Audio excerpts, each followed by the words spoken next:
Langit sore di desa Wanaraja terlihat sendu. Awan menggantung berat, seolah tahu bahwa ada duka yang baru saja menetap di salah satu rumah tua di ujung desa. Rumah milik keluarga Darmawan kini sunyi. Dulu tempat ini jadi tumpuan cerita masa kecil, penuh tawa dan aroma kue buatan nenek. Tapi hari ini, hanya angin yang bersuara. Alia berdiri mematung di ambang pintu rumah peninggalan kakek neneknya. Usianya 27 tahun, tinggal di kota sejak kuliah, dan baru pulang karena satu alasan. Kematian ayahnya, Pak Darmawan. Tidak ada lagi yang tinggal di rumah ini kini, kecuali kenangan. Ia menghela napas panjang, menatap halaman berumput yang tak lagi terurus. Di tangannya ada kunci warisan, dan surat wasiat ayahnya yang sederhana. Alia, jaga apa yang ada di kamar belakang. Itu warisan keluarga. Jangan dijual, jangan dibuang. Ia hanya akan menerima penjaga yang punya darah Darmawan. Alia sempat tertawa pahit waktu membacanya. Ayahnya memang selalu percaya hal-hal yang baginya, sebagai anak modern, sudah tidak masuk akal. Tapi karena ini permintaan terakhir, ia datang, walau hatinya belum siap menghadapi kenangan yang selama ini ia tinggalkan. Saat malam turun, Alia menyalakan lampu-lampu tua di dalam rumah. Debu menyambut langkahnya, dan aroma kayu tua menyelinap di udara. Ia berjalan perlahan ke kamar belakang, kamar yang dulu terkunci, bahkan oleh ayahnya sendiri. Dengan kunci tua di tangannya, ia membuka pintu itu untuk pertama kalinya. Derit engsel tua terdengar seperti erangan. Di dalam ruangan itu, hanya ada satu benda yang berdiri mencolok di tengah lantai. Sebuah cermin tinggi berbingkai kayu ukir yang terlihat sangat tua. Alia tertegun. Di pantulan cermin itu, ia melihat dirinya, tapi entah kenapa, terasa berbeda. Ada sesuatu yang asing dari pantulan itu. Ia mendekat, mengusap debu dari permukaan kaca. Jantungnya berdetak lebih cepat tanpa sebab yang jelas. Cuma cermin biasa, gumamnya mencoba menepis kegelisahan. Namun, saat ia berbalik untuk pergi, ia tak sadar, di dalam cermin, bayangannya belum ikut berbalik. Pagi pertama di rumah tua itu dimulai dengan suara ayam jantan dari kejauhan dan cahaya mentari yang malu-malu menembus jendela berdebu.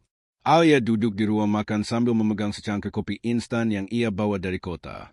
Aroma kayu tua dan perabot antik membangkitkan kenangan masa kecilnya, terutama saat liburan sekolah, saat kakeknya masih hidup dan suka bercerita soal leluhur mereka yang istimewa. Tapi semua kenangan itu terasa jauh sekarang. Yang memenuhi pikirannya bukan nostalgia, tapi cermin tua itu. Ia tidak bisa mengusir perasaan aneh sejak malam tadi. Ia yakin tadi malam, saat ia berbalik, pantulannya belum ikut bergerak. Tapi itu kan tidak mungkin, pikirnya. Mungkin ia terlalu lelah, pikirannya dipenuhi duka dan rasa kehilangan. Alia menguatkan diri, berjalan kembali ke kamar belakang. Cahaya pagi kini menyinari ruangan itu, membuat ukiran kayu pada bingkai cermin terlihat lebih jelas. Motif bunga, ular, dan matahari menyatu dalam bentuk spiral yang rumit dan nyaris hidup. Ia berdiri di depan cermin. Pantulannya diam, sesuai gerak tubuhnya. Ia angkat tangan kanan, pantulan ikut. Ia mengedip, pantulan pun begitu. Ia tertawa kecil. Lihat kan? Biasa aja. Tapi saat ia menunduk dan memungut kain lap dari lantai, ada sesuatu yang membuat darahnya membeku. Dari sudut bawah matanya, ia melihat pantulannya masih berdiri tegak, tidak menunduk. Alia langsung berdiri. Jantungnya berdentum kencang. Ia menatap ke arah cermin, dan kini pantulan itu menatap balik dengan senyum kecil yang tidak pernah ia buat. Tidak ada suara, tidak ada gerakan lain. Tapi seluruh tubuh Alia terasa kaku, seperti dibekukan oleh ketakutan yang sangat dalam. Perlahan, ia mundur menjauhi cermin, dan pantulan itu kembali, menyatu, dengannya seolah tak pernah ada yang janggal. Alia keluar dari kamar dengan napas tak beraturan. Ia menutup pintu dengan gemetar. Cermin itu bukan sekadar warisan. Ia tahu ada sesuatu yang tertinggal di sana, sesuatu yang hidup, dan di luar rumah, angin berhembus pelan, membawa bisikan halus yang hanya bisa didengar mereka yang punya darah keluarga Darmawan. Hujan turun siang itu, deras, tiba-tiba, seperti langit menumpahkan sesuatu yang sudah lama ditahan. Alia duduk di ruang tengah, menatap jendela yang buram oleh embun dan hujan. Ia belum berani masuk lagi ke kamar belakang. Tapi pikirannya tak bisa lepas dari cermin itu. Apa sebenarnya yang ia lihat semalam? Apa maksud ayahnya menyuruhnya menjaga cermin itu? Dan kenapa hanya darah Darmawan yang boleh menyimpannya? Pertanyaan-pertanyaan itu menari liar di kepalanya, dan rasa ingin tahu perlahan mulai menyingkirkan rasa takut. Menjelang sore, saat hujan mulai reda, Alia akhirnya memutuskan kembali ke kamar belakang. Kali ini ia membawa kain lap dan sarung tangan. Bukan untuk berjaga-jaga, tapi sebagai cara untuk menenangkan pikirannya yang terlalu liar. Ia membersihkan debu yang menempel pada cermin, termasuk bagian ukiran kayu yang semalam tak sempat diperhatikan dengan saksama. Saat ia menyeka bagian belakang bingkai, jarinya menyentuh sesuatu yang berbeda. Bagian kayu yang terasa lebih renggang. Dengan hati-hati, ia mencongkel sedikit. Ternyata ada celah kecil tersembunyi di balik ukiran, dan di dalamnya sebuah kertas tua yang dilipat sangat rapi. Jantung Alia berdeguk kencang saat ia membuka lipatan itu. Tulisan tangan dengan tinta luntur dan gaya aksara kuno terpampang di hadapannya. Ia mengenali tulisan itu. Ayahnya pernah menulis seperti itu di buku catatan lamanya. Jika kau membaca ini, berarti aku sudah tiada. Dan jika kau sudah melihat dia di cermin itu, berarti waktunya hampir tiba. Cermin itu bukan benda biasa. Ia adalah penjaga, tapi juga bisa menjadi pembuka. Hanya mereka yang memiliki darah Darmawan yang bisa melihat kebenarannya. Apapun yang kau lihat, jangan percaya sepenuhnya. Ia bisa meniru, ia bisa berbicara, tapi ia bukan kamu. Tangan Alia gemetar. Surat itu terasa seperti pesan dari dunia lain, dari masa lalu yang enggan padam. Ia menatap cermin sekali lagi, dan untuk sesaat, ia merasa cermin itu memancarkan getaran hangat, seperti jantung yang berdetak pelan. Dan di dalam pantulan itu, meski dirinya terlihat seperti biasa, ada satu hal yang membuat bulu kuduknya berdiri. Bayangannya tersenyum saat ia sedang membaca dengan wajah tegang. Kita baru mulai masuk ke bagian awal konflik. Di episode 4 nanti, kita akan lihat dampak dari interaksi Alia dengan cermin mulai merambah ke kehidupan nyatanya. Suara-suara, mimpi aneh, dan ketidakpastian identitas. Semua akan mulai menyusup. Malam kembali turun di desa Wanaraja, tapi rumah peninggalan keluarga Darmawan tak pernah terasa setenang desa lainnya. Alia duduk di ruang tamu, memeluk lututnya, memandangi televisi tua yang tak dinyalakan. Ia belum tidur sejak menemukan surat ayahnya. Ada dorongan kuat untuk mencari tahu lebih banyak, tapi juga ada rasa takut yang terus merayap seperti kabut dingin. Saat jam dinding berdentang 10 kali, angin lembut menyusup dari celah jendela. Lampu ruang tengah tiba-tiba redup, lalu berkedip, sebelum kembali stabil. Alia menoleh pelan, lalu berdiri. Ada suara kecil, samar, dari arah kamar belakang. Seperti seseorang yang memanggil namanya. Alia, suara itu sangat lirih. Tapi anehnya, sangat familiar, seperti dirinya sendiri. Ia membeku di tempat. Tidak mungkin, itu pasti imajinasi. Mungkin angin. Mungkin gema, mungkin kecapean. Ia meneguk ludah, mencoba menenangkan diri. Tapi ketika ia melangkah ke dapur, ponselnya yang ia letakkan di meja mendadak menyala sendiri. Dan lebih anehnya lagi, asisten suara digitalnya aktif, mengulang suara. Alia, dan itu bukan suara buatan AI. Itu suaranya sendiri, tapi dengan nada yang jauh lebih dingin, lebih dalam. Seperti versi dirinya yang tidak punya emosi. Alia panik, menutup ponsel dengan cepat dan mematikannya. Ia berlari ke kamar tidurnya, mengunci pintu, menarik napas dalam-dalam. Tapi ketakutan itu tak hilang. Ia merasa diawasi. Dia merasa tidak sendiri. Dan saat tengah malam tiba, lampu kamar tiba-tiba padam.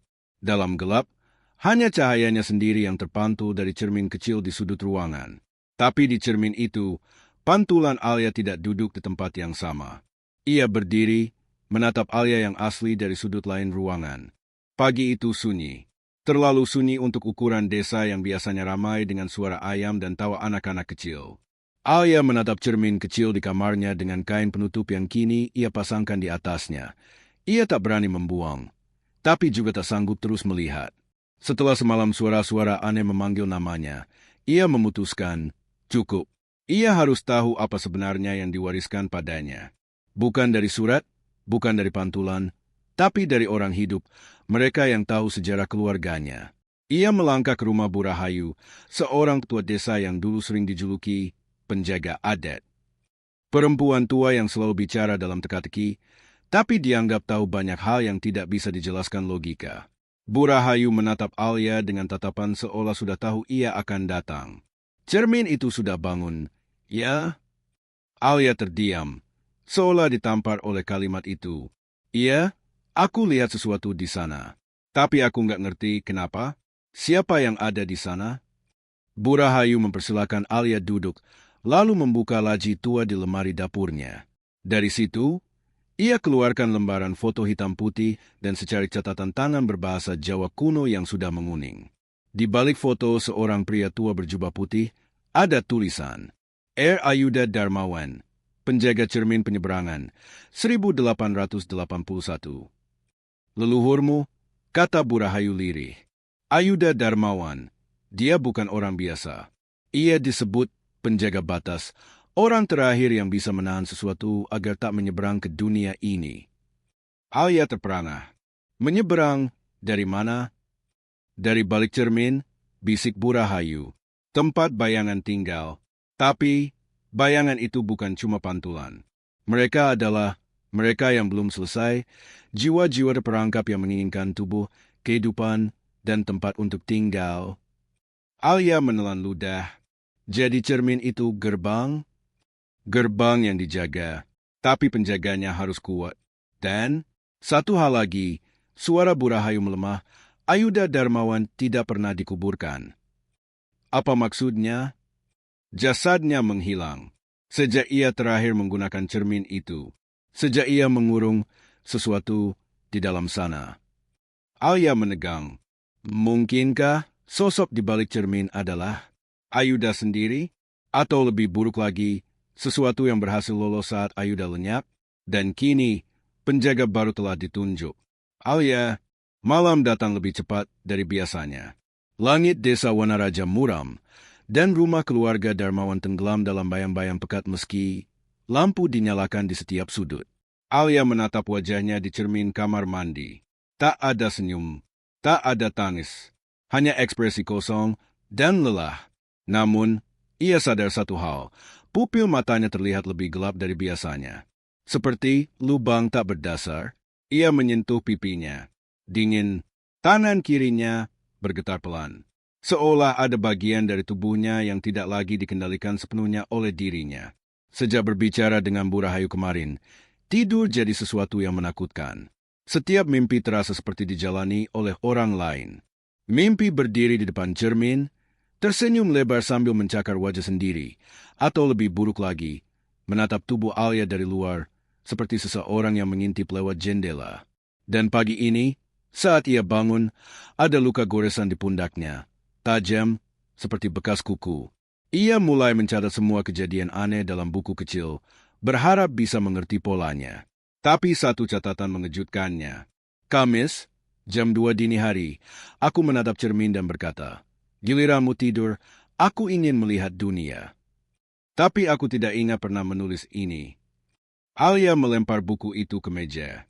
Ia berlari ke dapur, mencuci wajah dengan air dingin, berharap semua ini hanya efek kelelahan dan trauma.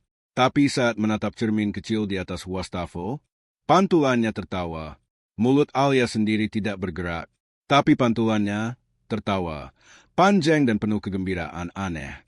Dan kemudian, dari dalam cermin itu, terdengar bisikan dengan suaranya sendiri. Terima kasih, Alia, akhirnya aku bisa melihat dari matamu. Jantung Alia hampir meledak. Ia mundur, hampir tergelincir di lantai dapur. Apa maumu? Bisikan itu menjawab, tenang, seperti teman lama yang sabar menunggu. Aku tidak ingin mengambilmu. Aku ingin menjadi kamu. Dan malam itu, saat Alia tertidur karena kelelahan, ia tidak bangun sebagai dirinya sendiri. Gelap, dingin, sepi, Alia membuka mata, tapi dunia di sekelilingnya tak lagi seperti biasa. Ia berada di dalam sebuah ruangan yang sepenuhnya terbuat dari pantulan cermin, dinding, lantai, bahkan langit-langit.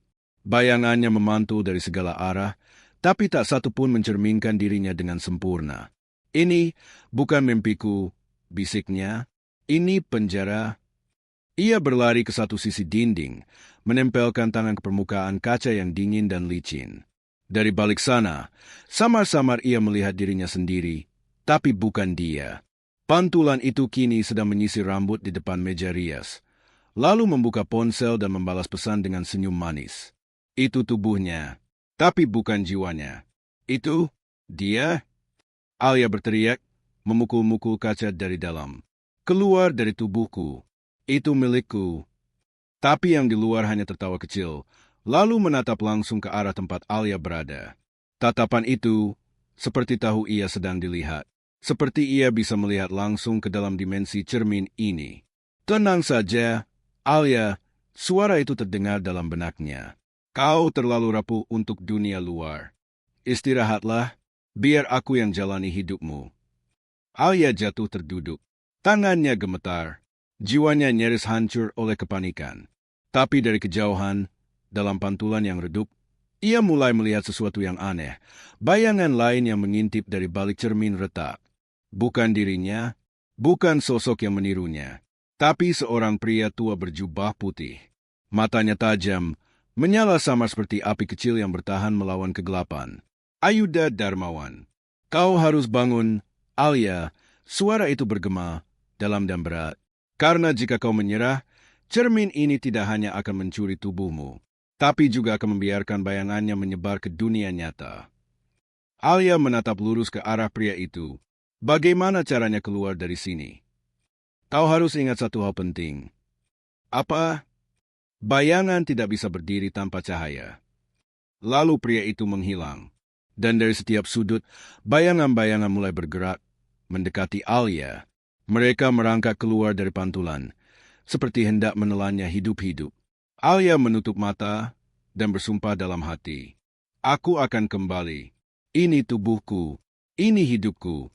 Aku akan melawan. Alia menahan napas dalam kegelapan, merasakan udara berat di sekelilingnya. Setiap sudut dunia cermin terasa semakin rapat, seolah menekan dirinya ke dalam sebuah ruang sempit yang tak bisa ditembus. Bayangan-bayangan itu bergerak semakin mendekat, berputar-putar mengelilinginya dengan senyum yang semakin lebar, semakin mengerikan. Namun, hatinya menyala dengan tekad yang tak terbendung. Ia tidak bisa, dan tidak akan, membiarkan sosok di luar sana menggantikannya. Ini tubuhnya. Ini hidupnya. Tidak ada yang bisa merampasnya. Sambil berdiri, Alia menarik napas panjang, mengingat kata-kata Ayuda Darmawan yang bergema di pikirannya. Bayangan tidak bisa berdiri tanpa cahaya. Sekarang ia tahu apa yang harus dilakukan. Ia berlari ke tengah ruangan yang penuh cermin itu dan menatap bayangannya yang kini tidak hanya berada di satu sisi, tapi tersebar ke segala penjuru, meniru setiap gerakannya. Bayangan itu tersenyum, tapi senyuman itu semakin berubah menjadi gelap, semakin mengerikan. Alia merentangkan tangannya, menatap pantulannya yang berusaha menyatu dengannya. Lalu, dengan suara gemetar namun penuh tekad, ia berteriak, "Aku yang akan memimpin hidupku. Aku yang akan menuntun jalan ini." Dengan satu gerakan, Alia menutup matanya dan mengingat kembali sosok Ayuda Darmawan, leluhur yang menjaga cermin, yang berjuang mati-matian untuk mengurung kekuatan jahat ini. Ia menarik energi dari dalam dirinya, mencari cahaya dalam gelap. Seperti suara kekuatan yang sudah lama tertidur dalam darah Darmawan. Sebuah perasaan kuat yang bersumber dari dalam dirinya sendiri. Seketika, cahaya kecil muncul di dalam hatinya. Cahaya yang semakin besar, semakin terang, menerangi dunia cermin dengan kekuatan yang tak bisa dihindari. Cermin-cermin itu mulai retak. Suara mereka terdengar seperti kaca yang pecah. Bayangan-bayangan yang sebelumnya bergerak cepat, kini mulai terdorong mundur. Pantulan Alia di cermin yang lain mulai bergerak kesulitan. Tubuhnya tampak terkunci. Wajahnya berkerut, merasakan perlawanan. Bayangannya kini tak lagi bisa meniru gerakan Alia dengan sempurna. "Kau tidak bisa," bisik bayangan itu, suaranya mulai kehilangan kekuatan. "Kau bukan siapa-siapa tanpa aku." Alia memusatkan energi di dadanya. Cahaya semakin terang, semakin membakar hingga pecah. Dan pada detik yang sama, Semua cermin itu hancur, mengeluarkan suara keras yang menggema seperti dentuman petir. Saat ia membuka mata, Alia mendapati dirinya kembali di dunia nyata. Ia berdiri di ruang tengah rumah, tubuhnya utuh, tapi tubuhnya terasa lelah, terlalu lelah. Namun ada satu hal yang berbeda. Cermin itu, yang dulunya berkuasa, kini hancur berkeping-keping di lantai. Tidak ada lagi pantulan yang menatap balik, tidak ada lagi bayangan yang menyusup ke dalam dirinya. Semua yang tersisa hanyalah debu dan pecahan kaca. Alia terjatuh ke lutut, menangis, bukan karena takut, tapi karena kelegaan. Ia tidak hanya melawan bayangan di cermin, ia melawan ketakutan dalam dirinya, melawan dirinya yang kehilangan arah. Dan sekarang, ia tahu bahwa kekuatan sejati bukan datang dari warisan darah atau rahasia masa lalu, tetapi dari dalam dirinya sendiri. Dengan hancurnya cermin, rasa aman kembali menghampiri. Namun, seperti yang selalu terjadi dalam cerita rakyat, ada pesan yang tertinggal, tak terbaca oleh kebanyakan orang. Alia tahu satu hal pasti, sesuatu selalu tersisa. Entah itu bekas, atau potongan yang masih tersisa dalam ingatannya, atau mungkin di dalam bayangan yang tak pernah benar-benar hilang. Namun untuk saat ini, Alia merasa lebih bebas, lebih kuat. Ia kembali menjadi dirinya, dengan hidup yang sepenuhnya miliknya. Alia menahan napas dalam kegelapan, merasakan udara berat di sekelilingnya. Setiap sudut dunia cermin terasa semakin rapat, seolah menekan dirinya ke dalam sebuah ruang sempit yang tak bisa ditembus. Bayangan-bayangan itu bergerak semakin mendekat, berputar-putar mengelilinginya dengan senyum yang semakin lebar, semakin mengerikan. Namun, hatinya menyala dengan tekad yang tak terbendung. Ia tidak bisa, dan tidak akan, membiarkan sosok di luar sana menggantikannya. Ini tubuhnya, ini hidupnya. Tidak ada yang bisa merampasnya. Sambil berdiri, Alia menarik napas panjang, mengingat kata-kata Ayuda Darmawan yang bergema di pikirannya. Bayangan tidak bisa berdiri tanpa cahaya. Sekarang ia tahu apa yang harus dilakukan. Ia berlari ke tengah ruangan yang penuh cermin itu, dan menatap bayangannya yang kini tidak hanya berada di satu sisi, tapi tersebar ke segala penjuru, meniru setiap gerakannya. Bayangan itu tersenyum, tapi senyuman itu semakin berubah menjadi gelap, semakin mengerikan. Alia merentangkan tangannya, menatap pantulannya yang berusaha menyatu dengannya. Lalu, dengan suara gemetar namun penuh tekad, ia berteriak, "Aku yang akan memimpin hidupku. Aku yang akan menuntun jalan ini." Dengan satu gerakan, Alia menutup matanya dan mengingat kembali sosok Ayuda Darmawan, leluhur yang menjaga cermin, yang berjuang mati-matian untuk mengurung kekuatan jahat ini. Ia menarik energi dari dalam dirinya, mencari cahaya dalam gelap. Seperti suara kekuatan yang sudah lama tertidur dalam darah Darmawan, sebuah perasaan kuat yang bersumber dari dalam dirinya sendiri. Seketika, cahaya kecil muncul di dalam hatinya. Cahaya yang semakin besar, semakin terang, menerangi dunia cermin dengan kekuatan yang tak bisa dihindari. Cermin-cermin itu mulai retak. Suara mereka terdengar seperti kaca yang pecah. Bayangan-bayangan yang sebelumnya bergerak cepat, kini mulai terdorong mundur. Pantulan Alia di cermin yang lain mulai bergerak kesulitan. Tubuhnya tampak terkunci. Wajahnya berkerut, merasakan perlawanan. Bayangannya kini tak lagi bisa meniru gerakan Alia dengan sempurna. "Kau tidak bisa," bisik bayangan itu, suaranya mulai kehilangan kekuatan. "Kau bukan siapa-siapa tanpa aku." Alia memusatkan energi di dadanya. Cahaya semakin terang, semakin membakar hingga pecah. Dan pada detik yang sama, semua cermin itu hancur, mengeluarkan suara keras yang menggema seperti dentuman petir. Saat ia membuka mata, Alia mendapati dirinya kembali di dunia nyata. Ia berdiri di ruang tengah rumah, tubuhnya utuh, tapi tubuhnya terasa lelah, terlalu lelah.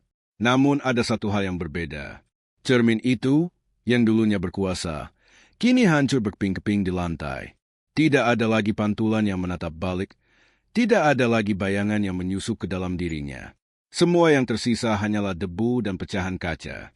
Alia terjatuh ke lutut, menangis, bukan karena takut, tapi karena kelegaan. Ia tidak hanya melawan bayangan di cermin, ia melawan ketakutan dalam dirinya, melawan dirinya yang kehilangan arah. Dan sekarang, ia tahu bahwa kekuatan sejati bukan datang dari warisan darah atau rahasia masa lalu, tetapi dari dalam dirinya sendiri. Dengan hancurnya cermin, Rasa aman kembali menghampiri. Namun, seperti yang selalu terjadi dalam cerita rakyat, ada pesan yang tertinggal, tak terbaca oleh kebanyakan orang. Alia tahu satu hal pasti, sesuatu selalu tersisa. Entah itu bekas, atau potongan yang masih tersisa dalam ingatannya, atau mungkin di dalam bayangan yang tak pernah benar-benar hilang. Namun untuk saat ini, Alia merasa lebih bebas, lebih kuat. Ia kembali menjadi dirinya, dengan hidup yang sepenuhnya miliknya. Pagi hari setelah pertempuran itu, Alia terbangun dengan perasaan kosong. Rasanya seperti ada bagian dari dirinya yang hilang, seperti sebuah bayangan yang mengikutinya kemanapun ia pergi. Namun, kali ini, bukan bayangan itu yang menguasai dirinya, melainkan kesadaran tentang siapa dirinya sebenarnya. Ia duduk di meja makan, menatap sepotong roti yang belum ia sentuh. Ruang rumah yang dulu terasa berat, kini terasa lebih ringan, meskipun ada banyak hal yang belum sepenuhnya pulih. Ia memandangi tangannya, merasakan detak jantungnya yang kini terasa lebih kuat. Namun, setiap kali ia berpaling ke jendela atau cermin yang tidak lagi ada perasaan aneh, seperti ada yang mengawasi dari kejauhan. Ia tahu bayangan itu tidak hilang begitu saja. Apakah itu benar-benar berakhir? Mungkin tidak. Suatu sore, saat Alia sedang berjalan di tepi desa, ia bertemu dengan Bu Rahayu lagi. Tetua desa itu menatapnya dengan tatapan yang dalam, seolah mengetahui segalanya.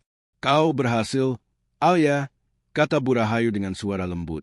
"Tapi ingat, bayangan yang pernah mengikutimu tidak akan benar-benar hilang. Ia akan selalu ada dalam diri kita. Kadang kita harus berdamai dengan bayangan itu agar bisa melanjutkan hidup." Alia mengangguk perlahan.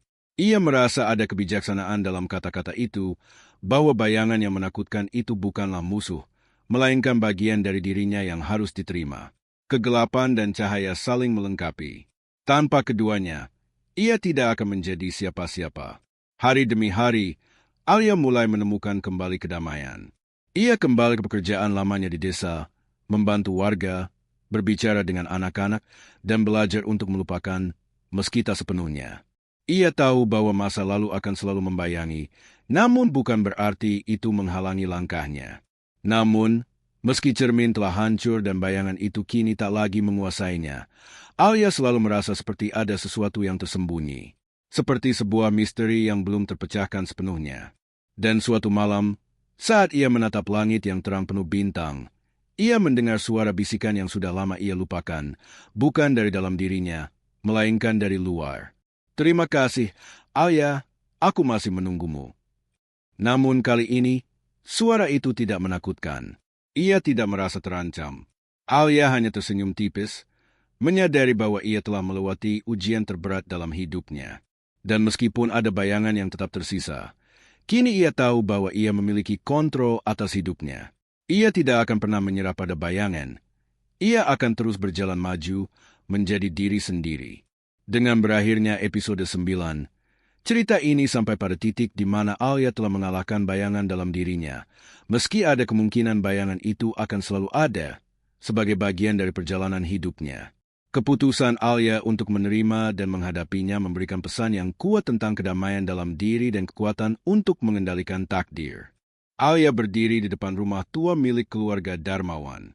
Udara pagi terasa segar, dan suara burung yang bernyanyi membawa ketenangan di hatinya. Semua terasa lebih ringan, meskipun masih ada kenangan dan bayangan yang pernah mengekang pikirannya. Ia menatap tanah yang penuh dengan bunga-bunga liar yang tumbuh di sekitar halaman. Sejak peristiwa cermin itu, hidupnya perlahan mulai kembali. Alia memutuskan untuk tinggal di desa, meski terkadang malam-malamnya terasa sunyi dan penuh dengan pertanyaan. Kadang, di saat yang paling tidak terduga, ia masih mendengar bisikan itu, sesuatu yang mengingatkan akan bayangannya yang tak pernah benar-benar pergi. Namun kini, ia bisa tertawa lagi. Ia tidak merasa terancam atau takut, karena ia tahu satu hal, bayangan yang dulu menakutkan itu, kini menjadi bagian dari dirinya. Sebuah bagian yang harus diterima untuk bisa menjadi utuh. Alia berjalan keluar menuju balai desa, di mana anak-anak berkumpul, bermain layang-layang dan berlari-lari dengan tawa riang. Ia duduk di bangku kayu yang biasa, di antara warga desa, dan merasakan kenangan yang belum pernah ia rasakan sebelumnya. Meskipun tidak sempurna, Hidup ini kini terasa penuh dengan kedamaian. Alia, bagaimana kabarmu? Tanya Pak Imam, seorang tetua desa yang selalu ceria. Alia tersenyum, menjawab dengan suara yang mantap. Baik, Pak. Aku baik-baik saja. Seperti biasa, malam pun tiba. Dan seperti biasa, Alia duduk di depan rumah, menatap langit berbintang. Tak ada lagi cermin yang menakutkan. Tak ada lagi bayangan yang menekan. Hanya dirinya sendiri yang kini merasa lebih kuat dari sebelumnya. Namun, meski segalanya telah berubah, ia tidak bisa mengabaikan kenyataan bahwa cermin itu, meski hancur, mungkin tetap menyimpan sebuah misteri yang belum sepenuhnya terungkap. Saat ia menatap bintang-bintang di langit, Alia teringat akan kata-kata Burahayu. Bayangan tidak akan pernah benar-benar hilang. Tapi jangan takut, karena di balik bayangan, ada cahaya yang selalu menunggu untuk ditemukan. Dengan senyum tipis, Alia berbisik kepada dirinya sendiri. Aku siap menghadapi apapun yang datang. Dan di balik cakrawala, saat malam semakin dalam, sesuatu bergerak di balik bayangannya, sebuah sosok yang mengawasi dengan penuh perhatian. Tapi kali ini, bukan sesuatu yang menakutkan. Itu adalah bagian dari perjalanan, dari sebuah perjalanan yang tak pernah benar-benar berakhir. Dengan ini, cerita rakyat, cermin itu tidak pernah hancur, mencapai akhir yang membuka pemahaman baru tentang penerimaan diri, menghadapi ketakutan, dan menerima bayangan sebagai bagian dari siapa kita.